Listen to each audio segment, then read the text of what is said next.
오늘 우리에게 주신 하나님 말씀 보도록 합시다. 하나님 말씀은 출애굽기 20장 16절 말씀입니다.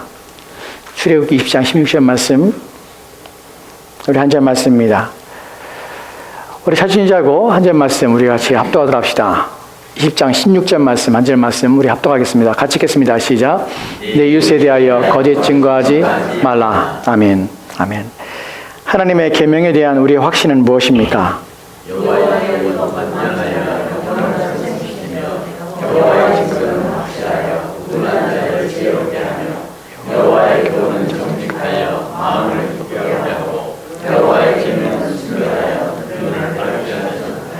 아멘. 잠깐 말씀을 듣기 전에 우리 하나님 앞에 기도하도록 합시다. 같이 하겠습니다.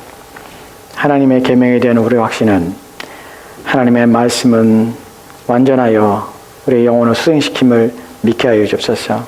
하나님의 증거는 확실하여 우둔한 자를 지혜롭게 하심을 알게 하옵소서. 그의 교훈이 우리의 눈을 밝게 하고 우리의 마음을 기쁘게 한다는 사실을 깊이 인식하여 하나님의 말씀과 하나님의 계명을 지키며 듣고 즐거워하며 그 계명 앞에 순종하며 살도록 도와주옵소서. 오늘 우리의 마음이 주의 말씀을 들을 때 기뻐하게 하시고 즐거워하게 하시옵소서. 주의 말씀이 선포될 때 우리의 마음의 어두운 것들이 밝혀지게 하시고 감추며 가려졌던 것들이 드러나 이제 주 앞에 선하며 의로우며 또한 경건하며 거룩함으로 우리의 영혼이 새롭게 되도록 주여 도와주옵소서. 이 시간 주께서 함께하기 원하며 예수님 이름으로 기도합니다. 아멘.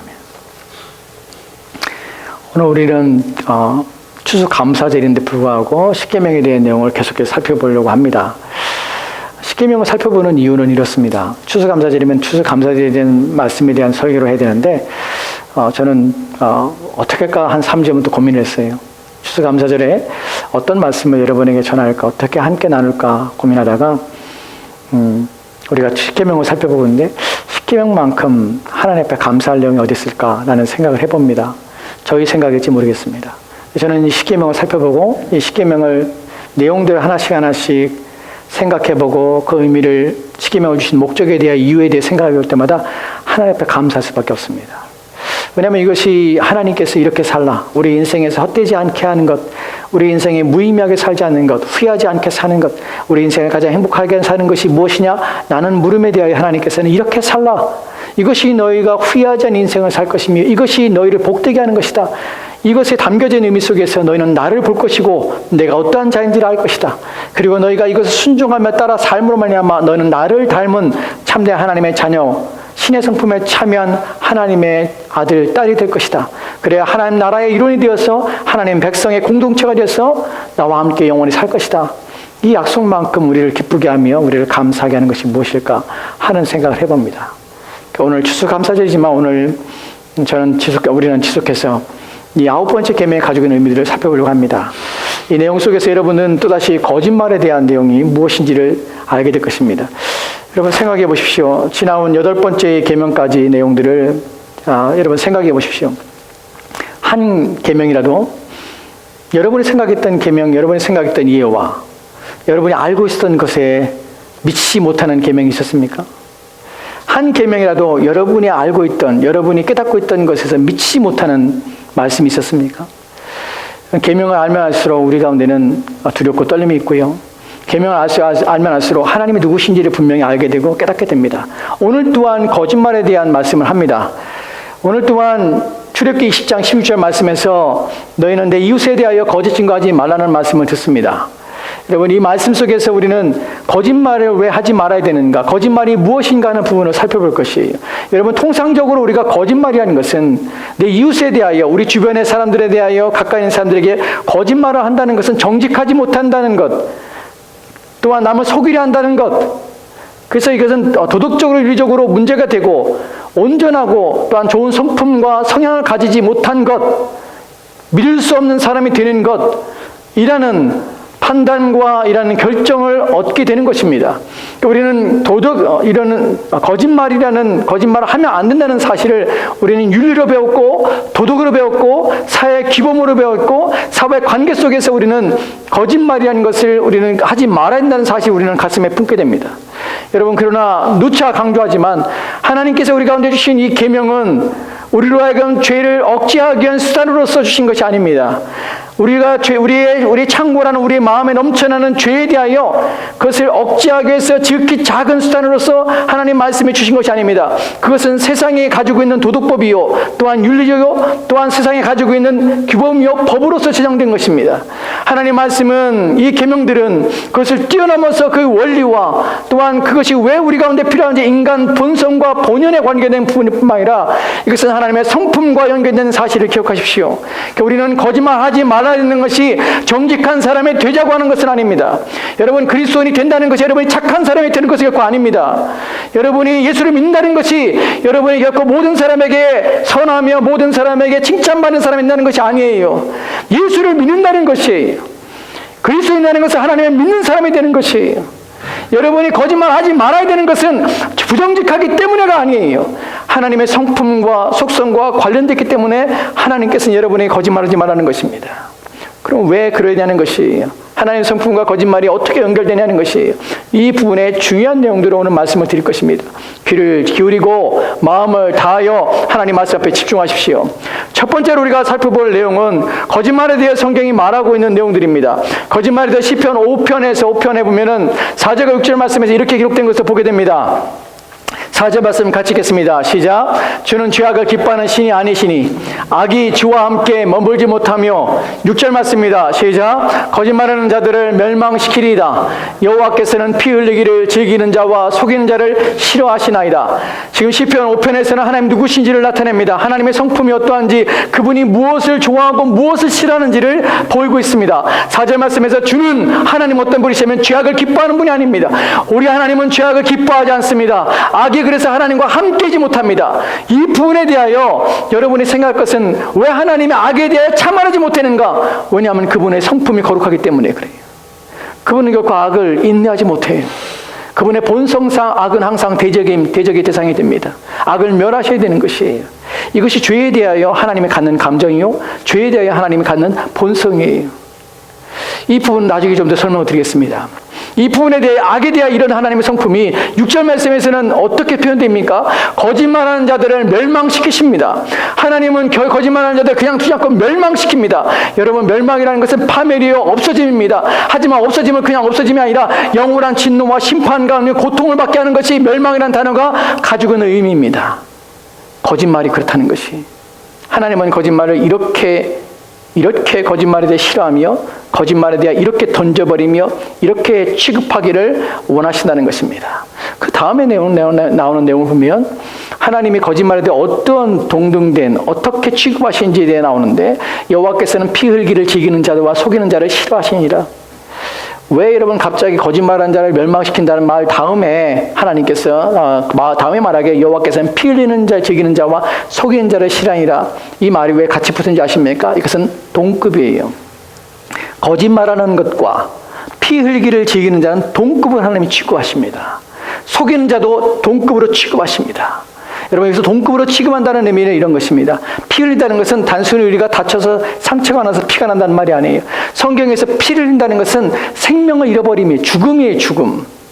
피 흘린다, 그리스도의 보배로운 피를 흘려, 피가 흘림 바다, 이런 표현이 말하는 것은 생명이 죽음이에요. 생명이 없어짐이에요. 즉 누군가를 죽는, 살인하는 것과 거짓말은 동급이라는 것이에요. 누구 앞에? 하나님 앞에서예요. 하나님이 이렇게 거짓말을 싫어하십니다. 하나님 얼마나 싫어하신지 마지막 단어에서 싫어하신다는 표현을 쓰죠. 한글 성경에서 단순히 싫어하신다는 것은 감정적으로, 정서적으로 그냥 멀리하고 가까이 하기 쉽지 않아, 내가 어떤 음식을 싫어해, 나는 차원이 아닙니다. 본문에서 싫어한다는 것은 역겨움이에요. 구토를 일으키는 것입니다. 혐오감을 느끼는 것이에요. 우리가 어떤 사한 것이나 어떤 더러운 것을 봤을 때 우리의 마음에서 우리의 몸이 반응합니다. 그래서 우리가 구토를 일으키기 싶어요. 그래서 우리의 위장이 막 뒤집어지는 것처럼 느껴집니다. 그리고 쳐다보지 못하는 것이에요. 구역질이 나는 것이에요. 그것이 바로 본문에서 말하는 싫어한다는 의미예요. 하나님 눈에, 하나님께 하는 하나님 앞에서는 거짓말하는 것이 구토를 일으키는 것이에요. 위장이 뒤집어지는 것이에요. 참아낼 수가 없는 것이, 견딜 수 없는 것이에요. 여러분 만약 구토를 일으키는 상황에 처해 있다면, 구토를 일으키는 것은 여러분의 눈앞에 있다면 여러분 어떻게 하겠습니까? 모든 사람의 반응은 고개를 돌리는 것입니다. 그리고 즉시 그 자리를 떠나는 것입니다. 하나님께서 이 단어를 쓴 것은 거짓말이라는 것이 하나님께 이렇게 하는 것이, 이런 느낌이라는 것이, 그래서 우리의 인간적인 언어로 하나님은 떠나고 싶고 하나님은 보고 싶지 않고 하나님은 그것을 없애버리고 싶고 하는 것이 바로 거짓말이라는 것이. 왜 이런 거짓말에 대해 하나님께서 이런 감정을 가지시는가 하는 부분이에요. 왜냐하면 히브리서에 보면 히브리서 6장에 보면 6장 18절 말씀 이렇게 표현되어 있습니다. 같이 읽읍시다. 시작. 이는 하나님이 거짓말을 할 수 없는 이 두 가지 변하지 못할 사실로 말미암아 앞에 있는 소망을 얻으려고 피난처를 찾은 우리에게 큰 안위를 받게 하려 하십니다. 아멘. 본문에 보면 첫 번째 구절이 이는 왜냐하면 하나님은 어떻다고요? 하나님은 거짓말을 할 수 없다는 분이에요. 할 수 없는 분이에요. 하나님은 거짓말을 할 수 없어요. 이 부분이 중요합니다. 하나님은 거짓말을 못해요. 성경은 이런 표현이 있습니다. 하나님은 시건하지 않습니다. 말을 바꾸지 않으세요. 왜 그러냐면 본성상 그분은 의롭고 본성상 진실되고 참되시기 때문에 그분은 그분 앞에서 어떤 거짓말이나 말을 변개하거나 하는 것이 결코 나올 수 없다는 것이. 하나님은 항상 진실하시고 참됩니다. 왜 우리가 하나님 말씀을 신뢰할 수 있습니까? 왜 하나님의 성경에 나오는 것에 대하여 우리는 목숨을 다해서도 그 말씀이 참이라는 사실을 우리가 확신할 수 있습니까? 왜냐하면 변함이 없는 거짓말하지 않는 그분이 말씀하신 것 때문에 우리는 성경에 있는 말씀에 대하여 신뢰할 수가 있는 것이에요. 확신을 가질 수 있는 것이에요. 만약에 누군가 이랬다 저랬다는 사람이 말한다면 결코 믿을 수 없을 것입니다. 그런데 하나님은 변함이 없기 때문에 그분은 거짓말하지 않기 때문에 성경의 모든 내용들이 참이라는 사실을 우리는 확신하게 되는 것이에요. 그렇다면 하나님께서 참이기 때문에 단지 이것 때문에 하나님께서 거짓말을 싫어하시는가 하는 부분인데 그렇지 않아요. 또 하나의 큰 문제가 있습니다. 거짓말은 하나님이 정직하신 분이고 하나님이 진실한 분이라면 이 거짓말이라는 것은 도대체 어디서 만나는 것이에요? 거짓말이 인간이 거짓말하게 되는 이유가 무엇이냐는 것이에요. 왜 우리 가운데는 남을 속이려는 것들이 있느냐 하는 부분이죠. 이 부분에 대해서 성경에서는 거짓말을 하나님으로부터 오는 것이 아니라 거짓말의 배경이 되고 인간이 거짓말을 하게 되는 이유와 거짓말의 본질이 무엇인지에 대하여 성경이 말씀하고 있습니다. 요한복음 8장 44절 말씀에 예수님께서 이렇게 말씀하시는 걸 보게 됩니다. 같이 읽겠습니다. 시작. 너희는 너희 아비 마귀에게서 났으니 너희 아비의 욕심대로 너희도 행하고자 하느니라. 그는 처음부터 살인한 자요 진리가 그 속에 없으므로 진리에 서지 못하고 거짓말 말할 때마다 제 것으로 말하니 이는 그가 거짓말쟁이요 거짓의 아비가 되었습니다. 아멘. 본문에 보면 그는 처음부터 살인한 자라고 합니다. 처음부터 살인하는 것은 우리가 창세기에 봤을 때 창세기 첫 번째 살인 가인의 살인이 누구를 통하여 됐냐면 이 사단에 의해서 이 마귀에 의해서 그의 마음이 미혹되어서 첫 살인을 합니다. 살인한 자요. 그 다음에 그 속에 진리가 없어서 진리에 서지 못합니다.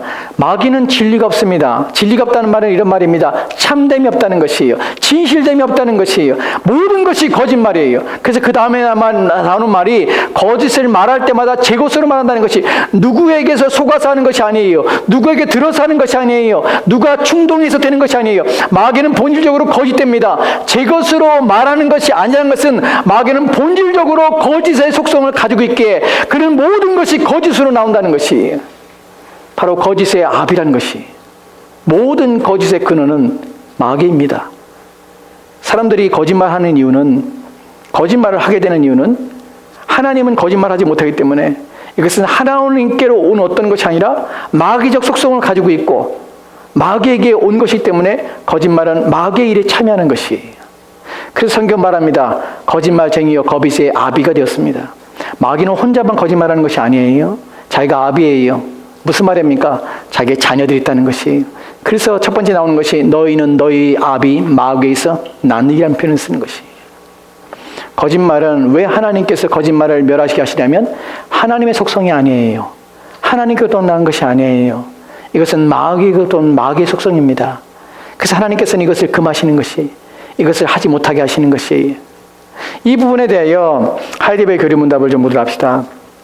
하이데베르 교리문답에서 9번째 계명에 대하여 첫 번째로 나오는 내용이 이것입니다. 같이 보도록 합시다. 같이 읽겠습니다. 시작. 내가 어느 누구에게도 거짓 증언을 하지 않고 다른 사람의 말을 왜곡하지 않고 뒤에서 헐뜯거나 중상하지 않으며 어떤 사람의 말을 들어보지 않고 성급히 생각하지 않으며 다른 사람이 성급히 정죄하는 데에도 참여하지 아니하기를 원하십니다. 아멘. 여기 보면 내가 어느 누구에도 거짓말하지 말라는 것은 어느 누구에게도 거짓 증언을 하지 않습니다. 여러분, 거짓 증언이라는 것은 법정에서 일어난 일이죠. 왜 이런 일들이 필요합니까? 왜냐하면 내 이웃 때문에 내 이익을 위해서 또는 다른 사람의 손해를 끼치기 위해서 우리는 거짓 증언을 한다는 것이에요. 여기서 금하는 것은, 거짓말하지 말라는 것은 첫 번째 의미 속에서는 여러분, 우리는 타인의 손해를 끼치는 행위를 절대 하지 말아야 됩니다. 의도적으로 남의 손해가 가는 행위를 우리는 참여하면 안 됩니다. 두 번째로, 나의 이익을 구하기 위해서 우리는 일을 하면 안 됩니다. 그것은 거짓말이 속임이에요. 하나님께서 미워하시는 것이에요.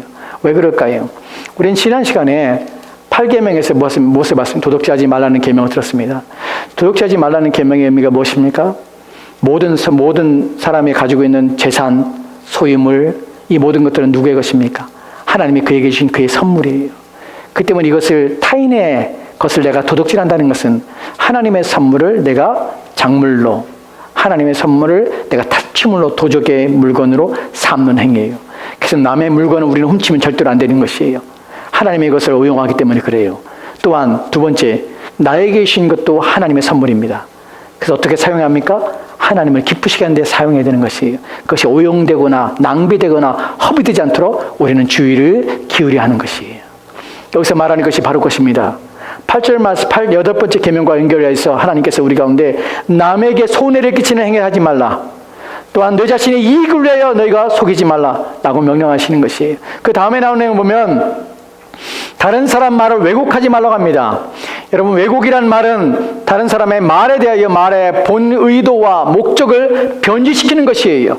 그 사람이 말하는 의도에 대하여 내가 첨가하는 것이에요. 말을 바꾸는 것이에요. 어떤 중요한 내용을 빼버리는 것이에요. 그리고 내가 의도하고 내가 목적하는 내용으로만 전달하는 것이에요. 이것이 왜곡이에요. 성경에서는 이렇게 말합니다. 말하는 것에 대하여 너희가 말하는 것은 더디하고 듣기를 속해라고 합니다. 무슨 말입니까? 우리는 듣는 데 익숙하지 않아요. 다른 사람의 말에 주의를 가지고 들어야 하며 다른 사람의 의도를 파악하고 들어야 되는데 나의 정서와 나의 감정으로 듣고 또한 나의 이해로 듣기 때문에 다른 사람의 의도를 내가 왜곡하는 경우가 얼마나 많은지 모릅니다. 이것도 거짓말에 포함됩니다. 우리는 남의 말에 주의를 기울여야 합니다. 내 의도로 왜곡하여 해석하지 않으려고 애를 써야 합니다. 우리는 본질상, 우리는 모든 다른 사람의 이야기에 대해 본질상 우리는 선하게 들으려고 하는 의지를 가지고 있지 않아요. 우리가 관계 속에서 나에게 유익한 사람에게서 하는 말은 내가 선하게 판단하려고 하지만 그렇지 않은 모든 자들의 관계 속에서 들려오는 말들은 우리는 한번 꽈서 들으려고 합니다. 왜냐하면 본질상 우리는 악하기 때문에 그래요. 남을 비하고 깎아내리며 험담하고자 하는 마음이 우리 가운데 있기 때문에 그래요. 그러니까 우리는 주의해야 합니다. 우리는 들을 때마다 신속히 듣고 제대로 듣고 정확하게 들을 뿐만 아니라 우리는 말한 데 있어서 더디하여서 그 사람의 말에 대하여 내가 첨언하거나 그 사람의 말함에 대해서 내가 가공하거나 그 사람의 말의 의도와 목적에 대하여 분명하지 못할 때는 입을 닫는 것이 옳습니다. 그 다음의 내용은 뒤에서 헐뜯거나 중상하지 않으며 어떤 사람의 말을 들어보지 않고 성급히 생각하지도 않습니다. 우리 연약함 여기 다 있죠. 성급히 생각하고 판단하고 다 듣기 전에 미리 판단하고 미리 정죄하고 미리 다 합니다.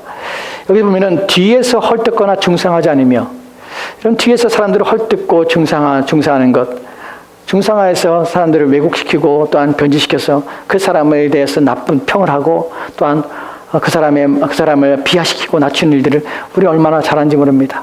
왜 이렇게 하지 말할까요? 또한 성급히 정죄하는 데도 참여하지 않기를. 여러분 기억하십시오. 성급히 정죄하는 데 참여한다는 표현을 쓰는 것을 기억하십시오. 여러분 거짓말이라는 것은 내가 다른 사람에 대하여 속이거나 다른 사람이 말하는 것에 대하여 나는 그런 말 하지 않았으니까 괜찮다고 생각하면 안 됩니다. 거짓말의 범위는 어디까지냐면 다른 사람의 누군가에 중상하고 모략하거나 또한 다른 사람에 대하여 거짓 증언하거나 다른 사람에 대하여 비하거나 또한 깔보거나 또한 낮추거나 헐뜯거나 하는 이 모든 일에 내가 듣고 있는 내가 참여하고 있는 그 모든 일조차도 나 또한 거짓말에 동참하고 있다는 사실이에요. 참여하면 안 된다는 것이, 참여하지 말라는 것이. 그 일에도 귀를 기울이면 안 되는 것이. 여러분 이 일이 왜 일어납니까?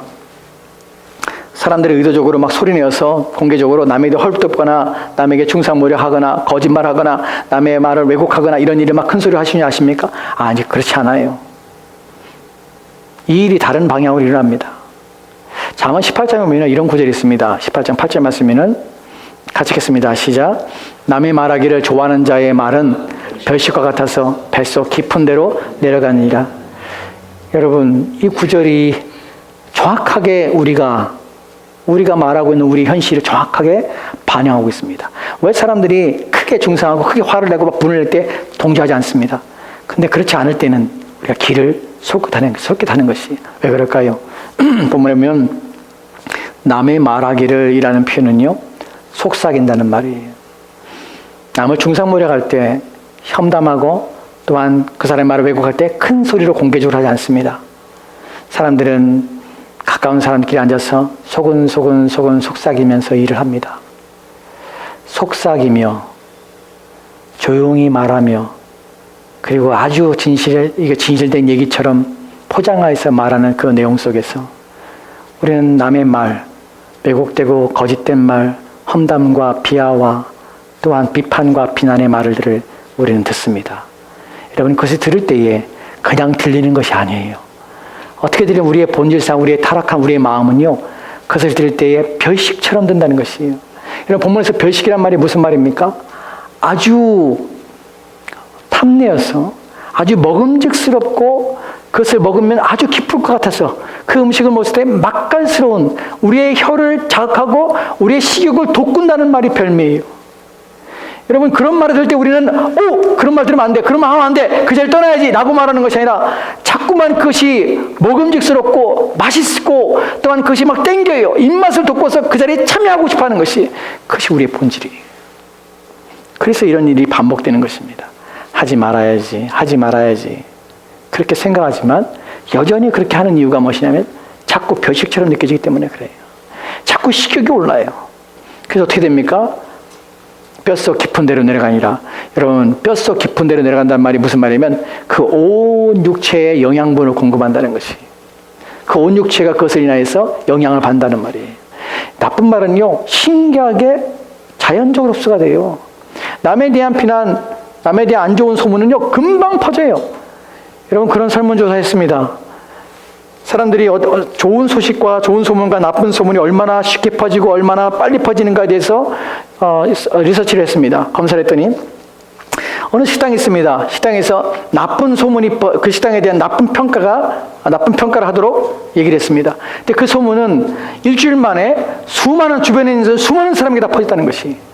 근데 그 한 식당에 대해 좋은 소문에 대해 연구를 했습니다. 그 사람에게 이 식당은 정말 좋은 식당이야 라고 말했더니 일주일이 지났는데 그 주변에 있는 한 사람, 두 사람, 아주 너무나 작은 숫자만 그 사실을 알고 있다는 것이. 왜 그럴까요? 사람들은 이 나쁜 것에 대하여 이 입에 착착 달라붙으며 또한 남의 흉을 보고 남의 비하에 낮추는 것에 대하여 너무나 좋아한다는 것이. 우리 좋은 소문은 멀리 안 나가지만 나쁜 소문은 그렇게 빨리 퍼지게 되는 이유가 바로 거기에 있습니다. 근데 하나님께서는 이 모든 것을 금하시는 것입니다. 왜요? 바로 이것은 하나님의 속성이 아니라 마귀적 속성이기 때문에 그래요. 여기서 두 번째 하이데베르 그르문답이 가리키는 내용을 보도록 합시다. 두 번째, 같이 읽겠습니다. 시작. 오히려 하나님의 무서운 진노를 당하지 않기 위해 본질적으로 마귀의 일을 모든 거짓과 속이는 일을 피해야 합니다. 법정에서나 기타 다른 경우에도 나는 진리를 사랑하고 정직하게 진실을 말하고 고백해야 하며 할 수 있는 대로 이웃의 명예와 평판을 보호하고 높여야 합니다. 아멘. 하나님의 무서운 진노를 당합니다. 정말 거짓말하는 자들은 하나님 나라에 가지 못합니다. 그때 우리는 거짓말하지 않기 위해서 애를 써야 됩니다. 그것만 아니라 이것이 모든 일은 마귀의 일이 모든 거짓과 속이는 일로 피해야 합니다. 우리는 거짓말하려고 할 때마다 그런 마음이 드러날 때마다 우리는 생각해야 됩니다. 이것은 하나님의 속성이 아니라 이것은 마귀의 속성이다. 내가 만약에 거짓말하고 있다면, 내가 만약에 누군가를 속이며 험담하고 있다면, 누군가 뒤에서 중상모략하고 있다면, 누군가에게 왜곡한 그 말을 왜곡으로 전달하고 있다면 나는 지금 하나님의 일에 참여하는 것이 아니라 마귀 일에 참여하기 때문에 나는 혹시 마귀의 자녀가 아닌가? 라는 경고를 내 마음에 가져야 되는 것이. 이것은 결코 하나님의 자녀가 할 일이 아닙니다. 하나님의 자녀는 하나님의 성품을 담습니다. 마귀의 자녀는 마귀의 성품을 담고 속성을 유지합니다. 나는 누구냐는 것이. 여러분이 누구십니까? 이것은 그런 얘기예요. 도덕과 윤리가 아니에요. 여러분은 어디에 속했냐고 묻고 있는 것이에요. 여러분은 누구의 속성을 담고 있냐고 묻고 있는 것이에요. 그 때문에 이런 말이 정말 중요한 것입니다. 그래서 우리가 하나님의 자녀라면 법정에서나 기타 다른 경우에서 나는 진리를 사랑하는 거예요. 왜요? 하나님의 성품이기 때문에 참된 것, 옳은 것, 의로운 것을 나는 사랑할 수밖에 없습니다. 정직하게 진실하여 말하고 고백하여 하며 그 다음에 마지막에 할 수 있는 대로 이웃의 명예와 평판을 보호하고 높여야 합니다 라고 말합니다. 하나님께서 얼마나 정직한지 아십니까? 하나님 얼마나 진실하지 아십니까? 출애굽기 23장 3절 말씀을 보도록 합시다. 이 구절에 하나님이 이렇게 말하고 있습니다. 같이 읽겠습니다. 시작. 가난한 자의 송사라고 해서 편벽대에 두둔하지 말지니라. 아멘. 여러분, 이런 구절이 있다는 것이 놀라웠습니다. 왜 놀라운지 아십니까? 우리는 가난하고 우리는 또한 고통받고 있으며 사회적인 약자에 대해서 치근한 마음이 있습니다. 의도적이든 의도적이 않건 여러분 길거리 가다가 구걸한 사람이 있으면 여러분 불쌍하지 않습니까? 내가 그에게 도움을 주지 못할지라도 마음이 치근해요. 그러지 않습니까? 저는 이렇게 못 지나갈 때가 언제냐면 길거리에 여러분 운전하다 보면은 그 차 모퉁이에서 길거리에 프리웨이 들어가거나 뭐 이런 데에 신호등 앞에서 꼭 구걸하시는 분들이 있어요. 그분들 볼 때마다 마음이 아파요. 근데 제일 마음이 아플 때가 언제냐면 비 오는 날 그곳에 서 있는 사람 보면 못 지나겠어. 도저히 못 지나겠어, 거기를. 비가 막 내리고 있는데 그 비를 맞으면서 거기서 서 있어요. 너무 치근해. 너무 불쌍해서 그때는 못 지나갑니다. 여러분, 이것이 우리의 본성이에요. 약한 자와 약자에 대해서 우리의 마음이 막 움직이고 무엇인가 도움을 주고 싶은 마음이 우리 마음이에요. 근데 정직의 부분에서 하나님 뭐라고 하냐면 가난한 자의 송사라고 해서 그 가난한 자가 어떤 죄를 졌어요. 그래서 판결을 내려야 돼. 근데 그 사람에 대하여 편법되이 두둔하지 말라고 그래요. 죄의 문제에서, 잘못의 문제에 대해서는 가난한 자 때문에 우리의 마음이 그곳에서 기울어지면 안 된다는 것이에요. 옳고 그름의 문제에서는 정직하게 바르게 있다는 것이에요. 여러분, 편법이라는 말이 무슨 말입니까? 편법이라는 것은 누구에게 편애라는 것이에요. 마음이 그쪽으로 쏠리는 것이에요. 옳고 그름의 문제에서는 가난과 부유가 상관없는 것이, 정직함에 대해서, 진실함에 대해서는 이 모든 일에서 정직하게 원하시는 것이 하나님의 뜻이에요. 이런 법을 가지고 있는지 알고 있는지 모르는지 모르지만 가끔 우리는 신문지상에서 뉴스에서 그런 글들을 봅니다. 어느 판사가 판결을 내렸는데 그 사람에 대하여 너무나 가난하고 힘들어서 도둑질하여서 그날 너무 배고파서 그래서 남의 가게 음식을 훔치거나 할 때에 그 판사가 그에게 죄를 묻죠. 얼마 판결, 그리고 벌금을 내라고 판결합니다. 그리고 그 돈을 자기가 내줘요. 자기가 지불하는 경우를 봅니다. 여러분, 그것에 대해서 그 판사의 판결은 그것이요. 죄에 대한 대가는 받아야 돼. 그러나 그 대가를 내가 내주겠다는 거예요.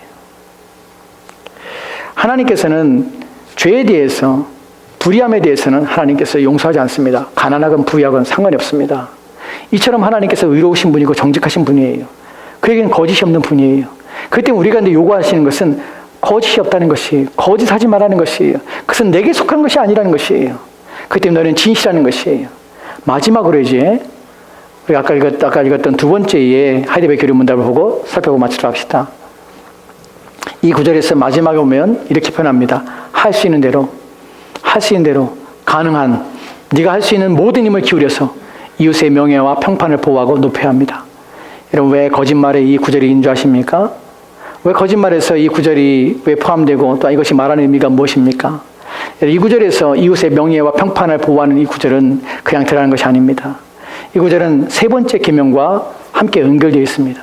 그리고 이 구절은 거짓말에 포함되는 이유가 있습니다. 왜냐하면 하나님의 성품이 여기에 다 있기 때문에 그래요. 세 번째 계명의 내용이 무엇입니까? 여호와 이름을 망령되이 일컫지 말라는 것이에요. 하나님의 이름을 높이라는 것이에요. 하나님의 이름을 높이는 것과 이웃의 평판을 높이는 것과 무슨 상관이 있습니까? 상관이 있습니다. 왜냐하면 우리는 거짓말로 남을 속이거나 왜곡하거나 험담하거나 비방하면 안 됩니다. 왜요? 남을 깎아내리고 남을 비하하며 낮추는 행위는 하지 말아야 하고 이웃의 평판을 높여야 하는 일을 해야 되는데, 왜냐하면 그는 하나님의 형상을 가지고 있는, 하나님의 형상을 소유한 하나님의 사람이기 때문에 그렇습니다. 우리가 거짓말하지 말아야 되는 이유가 무엇이냐면 그 사람은 그 사람의 인간이 아니라 하나님의 형상이기 때문에 우리가 누군가를 속이려 할 때에, 우리는 그 사람을 비방하며 비난할 때, 낮추려 할 때에 우리는 그것이 하나님의 형상을 닮은 자를 낮추고 있으며 하나님의 형상을 비하하는 것이며 하나님의 형상을 비난하며 험담하며 왜곡하는 것이기 때문에 우리는 하지 말아야 한다는 것이. 그래서 어떻게 해요? 우리는 할 수 있는 대로 이웃의 명예와 평판을 보호하고 높이는 일을 하는 것입니다. 이것이 신자가 살아가는 삶의 방식입니다. 모든 환경과 모든 상황 속에서 우리는 하나님을 마주하고 있으며 하나님을 대하듯이 대하는 것이에요. 우리 주변에 있는 사람은 그냥 한 인간이 아니라 짐승보다 더 나은 인간이 아니라 그냥 한 도덕적인 사람이 아니라 하나님의 형상을 소유한 사람이기 때문에 우리는 그 모든 사람을 사랑해야 하며 그 모든 사람을 존중하며 그 모든 사람을 높여야 하는 것입니다. 왜냐하면 하나님의 형상이 크하기 때문에 그래요. 그래서 우리는 내가 사람을 대하는 모든 방식 속에서도 우리는 하나님을 경배하며 하나님을 높이며 신앙적인 행위를 하는 것이에요. 우리 가운데는 그래서 내 개인적인 영역과 하나님의 영역이 없는 것이에요. 모든 것이 다 하나님의 영역이며 모든 것이 다 하나님 관계 속에서 일어난 일들입니다. 그렇기 때문에 우리는 모든 곳에서 신앙과 믿음을 가지고 모든 곳에서 하나님을 섬기는 마음과 또한 자세를 가지고 모든 삶을 살아내야 하는 것이에요. 그것이 십계명의 의미와 목적입니다. 이 말씀을 여러분 기억하시고 거짓말하지 말라. 왜인지를 기억하시고 이 말씀에 주의를 기울이고 앞으로 어떻게 살아야 될까 깊이 생각하시고 여러분의 마음, 생각, 말 주의하여 하나님의 말씀을 지키는 일에 순종한 일에 온 힘을 기울이시기 바랍니다. 기도합시다. 하나님, 오늘 우리에게 주셔서 우리 가운데 지키라 말씀하신 이 계명을 깊이 새기게 하옵소서. 우리가 여지껏